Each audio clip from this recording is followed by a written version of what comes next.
Comparing yourself to other people is unavoidable. It is human nature to look around and see what everyone else is doing and how you measure up. The problem isn't the tendency to compare. The problem is what you're doing with the comparison that matters. So ask yourself, what are you doing when you compare? Are you torturing yourself? Or is it teaching you something important?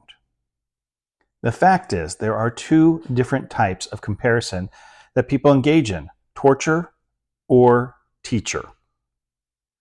In order to use comparison to your advantage, you must first identify which type of comparison you are doing. And it's very easy to tell the difference.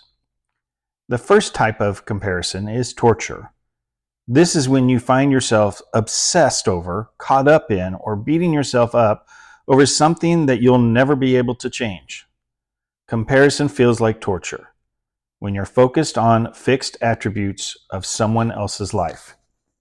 For example, someone else's natural beauty, body type, family, history, height, metabolism, parents, country of origin, past experiences, and any God-given talents like athleticism, perfect pitch, genius brain power, ability to learn language at the blink of an eye, photographic memory, and artistic talents. You get the gist. You may be envious of these fixed characteristics of someone else's life, but these are the types of things people were born with and not something that they worked hard to achieve. They were dealt these cards, and their cards are not going anywhere, and neither are yours. And more importantly, no amount of effort on your part will make these cards magically appear in your life. Here's how you know it's fixed. Is there anything you can do in the next 30 seconds to change this? If not, you're never going to be able to change these things.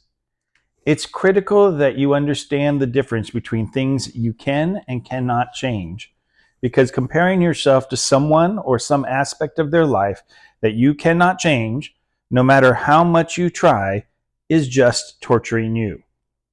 Therefore, anytime you spend obsessing over a fixed aspect of someone else's life versus your own life in an act of self-torture, it is useless for your growth and detrimental to your happiness if you can't change it. You must learn to allow it. Let them.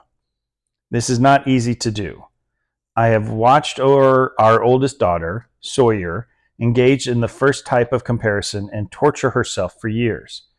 She's hyper-fixated on her younger self, Kendall, who has a completely different body type, bone structure, metabolism, and athletic abilities. To top it off, Kendall was born with an amazing singing voice and perfect pitch. Sawyer cannot change this. Kendall cannot change this. And I cannot change this. But over the years, I have watched Sawyer make herself miserable and give so much of her power away by engaging in torturous comparison. As a result, she hates her body, she beats herself up about her metabolism, she complains about how hard it is to lose weight and how easy it is to put it on.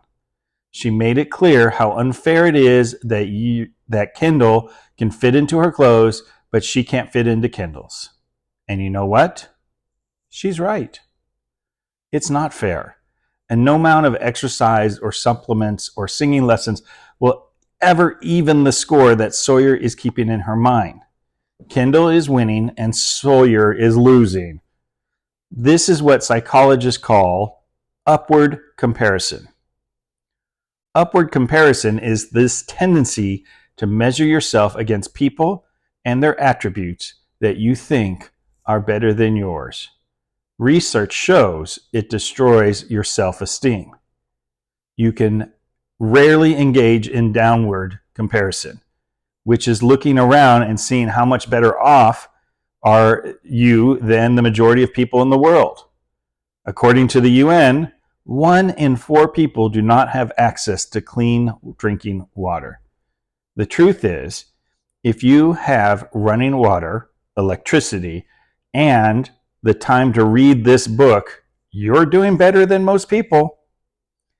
That brings me back to this type of torturous comparison and beating yourself up over aspects of your life that you cannot control or change.